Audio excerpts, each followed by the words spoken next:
नमोस्तु गुरुदेव। गुरुदेव, एक तो एक चोर अपने घर में चोरी करता है, उसको पाप का बंध होता है, और एक दूसरा हम सभी आयकर बचाते हैं, जिसे चोरी कह सकते हैं, आयकर की चोरी या जीएसटी की चोरी कर लेते हैं हम लोग, उसमें भी पाप का बंध होता है। तो दोनों पाप बंध एक जैसे होते हैं, और उसमें हम सीए लोगों की ये तकलीफ रहती है कि हमसे ये पूछा जाता है कि टैक्स कैसे बचाए, तो हम उनको कोई ना कोई रास्ता बताते हैं कि ऐसे खर्चे दिखा दो, वो कर लो, वो कर लो। तो क्या हमें भी पाप का दोष होता है, और जो पाप का दोष होता है वो एक समान होता है या अलग अलग होता है? कृपया मार्गदर्शन करें। जितना परसेंट आपने लिया है उतने परसेंट तो होता है, लेकिन एक बात और समझो कि हमें ये रास्ते नहीं बताना चाहिए जिससे सरकार के उसका वित्त का और सरकार की आमदनी का नुकसान हो।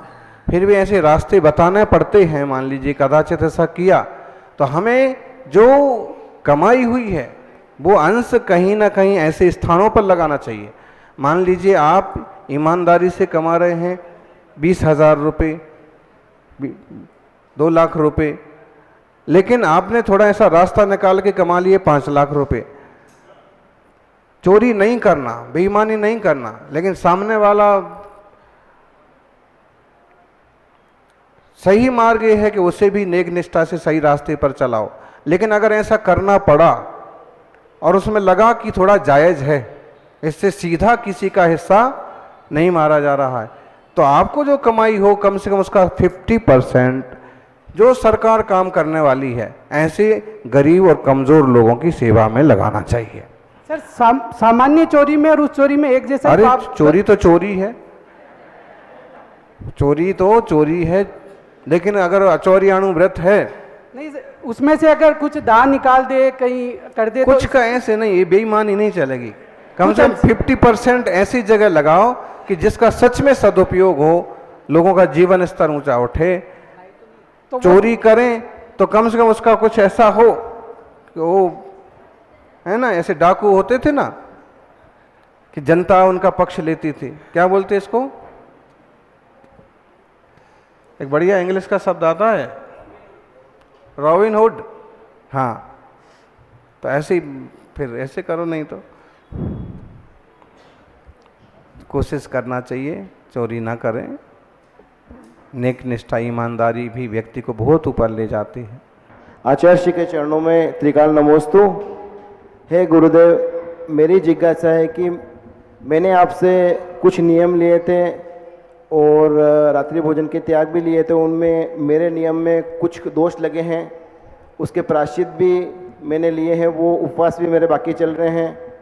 तो गुरुदेव, मेरी जिज्ञासा ये है कि लंबे समय के बाद नियम के लिए जो प्रायश्चित लेना होता है वो लंबे समय के बाद भी गुरुदेव से ले सकते हैं, और जो उपवास के प्रायश्चित बाकी है उन उपवास के प्रायश्चित को मैं भक्तामर जी के जो विधान के उपवास का व्रत जो होता है वो कोई व्रत लेके वो उपवास उसमें समाहित हो सकते हैं गुरुदेव? नमोस्तु। ओम। व्रत नियम गुरुजनों से लेना चाहिए, और फिर कभी कोई त्रुटि होती है तो वो लिख लें डायरी में, कागज़ में, और जब जब गलतियां हुई जिस तरह की सब लिख ली, और जब भी संयोग मिला गुरुजनों का या जो हमें समझते हैं तो उनसे जाके प्रायश्चित ले लेना चाहिए। प्रायश्चित में वो जो चीज़ बताएं, जैसे बताएं वैसे प्रायश्चित करना चाहिए। वैसे प्रायश्चित करने में कोई अड़चन है तो वहीं पूछना चाहिए कि इस तरह से कैसे करना है, या हमारी तो अमुक तरह के उपास चल रहे तो कैसे करना है, तो फिर वो सुझा देंगे कि आप उन उपासों में गिन लो या कुछ और दूसरे जाप कर लो। तो वो गुरुजनों से ही प्रायश्चित लेना चाहिए, वो भी समझदार प्रज्ञावान आचार्य से।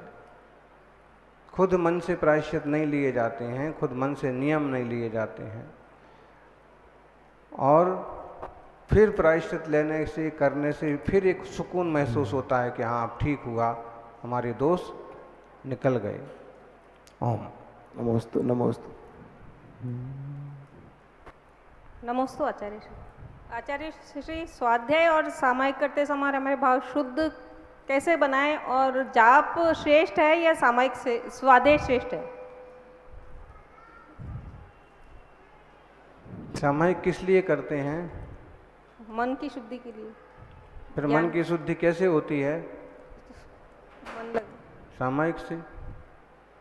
तो आपके प्रश्न में ही आपका उत्तर है कि जब सामायिक में बैठे हैं तो पूर्ण शांत होके ही बैठें, मन वचन काय से दुनियादारी के झंझट एक तरफ रख दें, और फिर भी विकल्प आते हैं तो भी कोई बात नहीं, जो आपकी घंटे आधे घंटे की सामायिक है, चिंतन है, करें। सबसे बढ़िया चीज़ है आत्मचिंतन करना, तत्व चिंतन करना।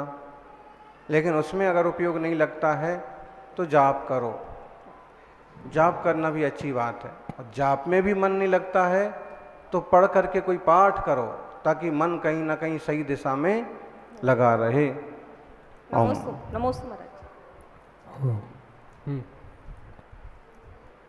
नमोस्तु आचार्य। दिल्ली से कोई दिनेश नहीं, जी दिल्ली से आए थे, सब चले गए। दिल्ली से दिनेश जी जैन का प्रश्न है, अमर्यादित दूध व दूध से बने पदार्थों में जिस पशु का दूध है उसी जाति के असंख्य संख्यी जीव पंचेंद्रिय जीव उत्पन्न हो जाते हैं, जिससे उन पदार्थों को खाने से असंख्य संगी पंचेंद्रिय जीवों के मांसाहार का दोष लगेगा। अगर दोष लगेगा तो दूध व दूध से बने पदार्थों को खाने से खाने वाले को मांसाहार माना जाएगा? नमस्ते। देख, प्रत्यक्ष तो मांसाहार नहीं दिख रहा है, लेकिन उसमें जो इस टाइप के समूर्छन जीव उत्पन्न हुए हैं, जो आँख से नहीं दिख रहे हैं, लेकिन उसमें उनकी उत्पत्ति हो रही है, उनका मरण हो रहा है एक श्वास में 18 बार, तो किसी न किसी तरह का हम भले उसे मांसाहारी ना कहें, लेकिन अभक्ष भक्षण उसने किया, उसने मर्यादा के बाहर का दूध, दही, मट्ठा वगैरह उपयोग किया, जिसका रस चल गया, जिसका गंध बिगड़ गई, तो वो चीज़ों में तेल घी भी अगर ठीक ढंग से तैयार नहीं हुए हैं और उनका रस गंध वगैरह बिगड़ गया तो अभक्ष की श्रेणी में चले जाते हैं। इसलिए बहुत सावधानी से चर्या करना चाहिए, शुद्धि का ध्यान रखना चाहिए, क्योंकि शुद्ध आहार होगा तो शुद्ध विचार होगा। और कई लोग तो दही और मट्ठा में अंतर ही नहीं समझते हैं। अब देखिए, मान लीजिए इसमें आया है आपती मीमांसा में एक बहुत सुंदर श्लोक लिया है कि जिसका दूध का त्याग है वो दही खा सकता है, जिसका दही का त्याग है वो दूध ले सकता है, लेकिन जिसका गोरस का त्याग है वो दोनों चीज़ें भी नहीं लेता। गोरस माने गाय के दूध से बनने वाली चीज़ें। अब लोग रहता तो है मट्ठा और शौक से बोलते हैं महाराज दही है, रायता बनाया है मट्ठे से और दूसरों को दिखाने के लिए बोलते हैं कि दही का मट्ठा है। अब हमारा दही का त्याग है या जिस साधु का दही का त्याग है तो मट्ठा जैसी वस्तु को भी वो कहता है भाई इसको निकालो, क्योंकि मेरा दही का त्याग है, तो मट्ठे को भी दही बोल रहे हो। अक्सर कर चौकों में होता है, साफ दिख रहा है कि मट्ठा है, छाछ है, और दूसरों को पता नहीं, या तो भूल से या दूसरों को दिखाने के लिए कि हमारे यहाँ दही है। अब जिसको दही नहीं लेना है वो तुम्हारी छाछ भी निकाल देता। तो ये समझें कि अगर किसी का दही का त्याग है तो छाछ या मट्ठा लेता है। गुरुदेव तपस्वी सम्राट का दही का त्याग था शुरू से, मुनि अवस्था से, लेकिन अंतिम 10 सालों में उन्होंने छाछ और मट्ठा लिया। फिर ऐसा एक प्रसंग बना कि ऐसे ही एक अकड़ू महाराज आए और वो कहने लगे क्या है महाराज जी, तो लोग बोलते हैं कि पानी और छाछ लेते हैं, महाराज जी तो दही लेते हैं, गाड़ी गाड़ी। महाराज जी को जब बात मालूम पड़ी, अब बताइए ऐसे ढीठ लोग भी होते हैं, कोई तो कहेगा कि कुछ तो लो कुछ तो लो, अब वो ऐसे और उसमें से भी निकल पड़े ऐसे। तो जब महाराज जी को मालूम पड़ा तो उन्होंने सभा में ही बात निकाली, संघ में पूछा बताओ छाछ मट्ठा दही में क्या अंतर है। सब ने अपने हिसाब से बताया, किसी ने कि जो जिसमें पानी की अधिकता होती है वो छाछ, जिसमें हल्का सा पानी डाल करके सिर्फ बिलो दही को बिलो दिया वो मट्ठा, और जो वैसा का वैसा जमा हुआ थक्का वाला है वो दही। तो गुरु महाराज ने फिर उनको कहा कि सुनो, ये परिभाषा है, जो वैसा का वैसा थक्का है वो दही, उसे मथ दिया है, उसमें थोड़ा अंश में जल वगैरह मिलाया है या नहीं भी मिलाया तो मथ गया है तो वो मट्ठा। और जिसमें पानी की बहुलता हो गई, नवनीत निकाल लिया गया है ज़्यादातर और थोड़ा सा ही नवनीत बचा है और पानी ज़्यादा है, वो छाछ। तो जैसे इनों की भी शुद्धि ध्यान में रखना जरूरी है और इनकी परिभाषा की समझ होना भी जरूरी है, वैसे ही बाजार वगैरह की वस्तु तो लेना ही नहीं चाहिए, और लेते हैं तो हर एक चीज़ का पता हो किस शुद्धि की है, कितनी मुहूर्त की है, हमारी योग्य है कि नहीं है। ओम। नमोस्तु आचार्य श्री। जिनेन्द्र जैन हनुमानगढ़ से। भगवान तीर्थंकर भगवान जन्म से ही तीर्थंकर थे, फिर भी उनको वैराग्य के लिए किसी कारण निमित्त की आवश्यकता क्यों पड़ी? नमोस्तु। बिना निमित्तेन कुतो निवृत्ति, बिना निमित्त की निवृत्ति नहीं होती है। निमित्तों की तो आवश्यकता होती है, निमित्त भी चाहिए, उपादान भी चाहिए, निश्चय भी चाहिए, व्यवहार भी चाहिए, काललब्धि भी चाहिए। जब 5 समवाय पूरे हो जाते हैं, जब तक द्रव्य क्षेत्र काल की योग्यता पक जाती है तो जाके कार्य होता है। तीर्थंकर जन्म से तीर्थंकर हैं, लेकिन अभी तीर्थंकर प्रकृति उदय में आई नहीं है। अभी तो तीर्थंकर प्रकृति या कुछ और पुण्य प्रकृतियाँ या तीर्थंकर मुख प्रकृति पर मुख उदय होकर के उदय में आ रही है, और गर्भ कल्याणक जन्म कल्याणक जैसे महोत्सव हो गए हैं, दीक्षा हो गई, और जब केवल ज्ञान होगा तब वो तीर्थंकर प्रकृति उदय में आई हुई कहलाएगी। तो अभी निमित्तों की अपनी एक गरिमा है, एक उपयोग है, ये हमें समझना चाहिए। नमोस्तु आचार्य श्री। अपूर्व जैन मुंगाना से। आज के युग में रील्स और शॉर्ट्स वीडियो का ट्रेंड चल रहा है, जिसमें साधुओं के भी कई सारे प्रवचन उसमें आते हैं, जिससे बहुत प्रभावना होती है, लेकिन उससे अपने ही लोग अपने ही साधुओं की पंथवाद को लेकर रील्स बनाते हैं, तो उसमें अपने धर्म की अप्रभावना होती है। तो उसमें हम उनको कैसे समझाएं? नमोस्तु। देखो, एक सादा प्राणी भी जो है ना अपना नुकसान नहीं करता। हम तो इंसान हैं, इंसान में भी परम सौभाग्य से जिन धर्म मिला है, जिससे जिन धर्म की काट हो, जिससे किसी मुनिराज की निंदा हो, जिससे किसी शास्त्र की जो प्रसिद्ध जिनवाणी के शास्त्रों की अवमानना हो, किसी मंदिर किसी मूर्ति पर ब्लेम लगता हो, ऐसे कोई भी लेख, कविता, व्हाट्सएप, रील्स हमें पेश नहीं करना चाहिए, ना आगे उसको बढ़ाना चाहिए। ये दुनिया बहुत विचित्र है। परम पवित्र जिन शासन को भी लोग कलंकित करने में पीछे नहीं रहते हैं, और देखा जाए तो जिन धर्म तो नाव है, इसमें जो बैठे वो तर जाए। किसी में अगर कोई कुछ कमी है तो हम आपस में बातचीत से रास्ते बनाएं, किसी जिम्मेदार व्यक्ति के माध्यम से उन्हें संदेश पहुंचाएं, लेकिन ऐसा कुछ ना करें कि मुद्रा की ही अवमानना होने लग जाए। अब दुनिया में कितने लोग जानते हैं ये सुनील सागर हैं, लेकिन अगर उस तरह का कोई आलोचना या व्हाट्सएप पर चला गया मैसेज तो नाम तो कम लोगों को पता है बस। और दिगंबर मुनि भी ऐसे होते हैं, उनका भी हमने कभी पढ़ा था। दिगंबर मुनियों में भी गलतियां होती हैं, उनमें भी आलोचना होती हैं। तो इस टाइप से निंदा किसकी होगी? दिगंबरत्व की। तो सावधानी बरतना बहुत ज़रूरी है। आपस में कोई चीज़ें नहीं समझ पाते हैं, कोई पंथ संबंधी बातें नहीं रुच पाती हैं, तो वो आपसी शालीनता से निपटाना चाहिए।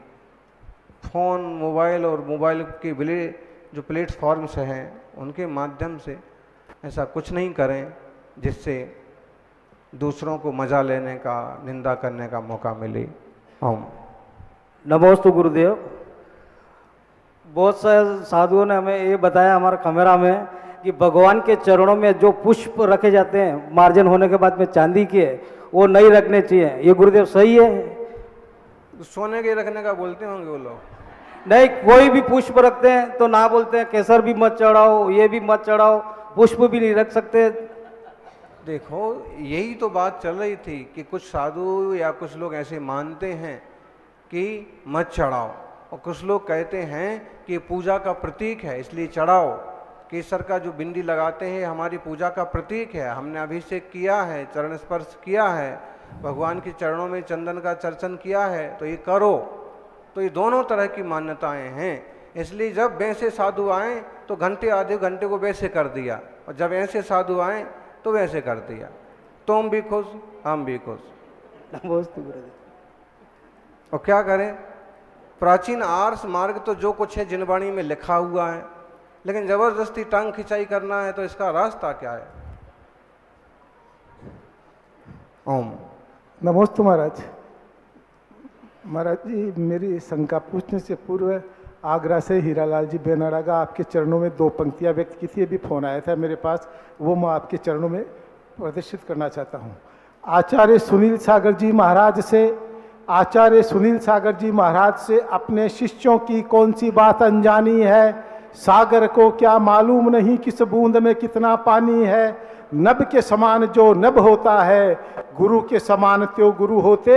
हर प्रश्नों का उत्तर है, उत्तर में प्रश्न छुपे होते। ये हीरालाल जी बेनाडा ने आपके चरण कमलों में व्यक्त करने के लिए मुझे फोन पर कहा था। अब मेरी शंका यह है। शंका शुरू हो रही, करो करो। मैंने आगरा से आया तो महाराज जी, मेरी शंका यह है कि एक सुभाषित मुनि क्षमा सागर जी महाराज के प्रवचन में मैंने सुना था, खादेन क्षुदारता महिला सौ पुत्री पपम, खादेन भुजंगी सौ मंडी पपम, भुक्ष ही तय किम न करोति पापम, छिणा नरा निष्करुणा बहुंती। भूखी डाकनी अपने बच्चों को खा जाती है और भूखी सरपणी अपने बच्चों को निगल जाती है। भूखा आदमी करुणा रहित होता है, इसलिए वो कुछ पाप भी करता है तो वो क्षम्य है, उसको दोष नहीं दिया जा सकता। ये सुभाषित क्षमा सागर। अब कल आपने एक शंका का समाधान बताया था कि जीएसटी की चोरी और इनकम टैक्स की चोरी, चोरी तो चोरी है, चाहे घर पे चोरी करो चाहे वो, तो इन दोनों में कोई तालमेल, यही शंका। बुभुक्षता किम का न करोति पाप। भूखे व्यक्ति क्या पाप नहीं करते हैं, लेकिन आजकल देखा जाए तो भूखे लोग कम पाप करते हैं और भरे हुए पेट वाले ज़्यादा पाप करते हैं। किसी की हिंसा करना, जानवरों का कत्ल करना या इस टाइप के काम लालची लोग ज़्यादा करते हैं। अब जो इनकम टैक्स की चोरी वगैरह की बात है तो हमारी तो यही सलाह है कि नहीं करना चाहिए, लेकिन फिर भी आप अपनी योग्यता के हिसाब से अनुरोध का पालन करते हुए, जिससे परिवार का भी पालन पोषण हो, जिससे आपका परोपकार भी कर सकें, उस तरह का आप रास्ता अपनाओ, और जिससे किसी का बड़ा नुकसान नहीं होता हो, बड़ी आपत्ति नहीं होती हो। ओम।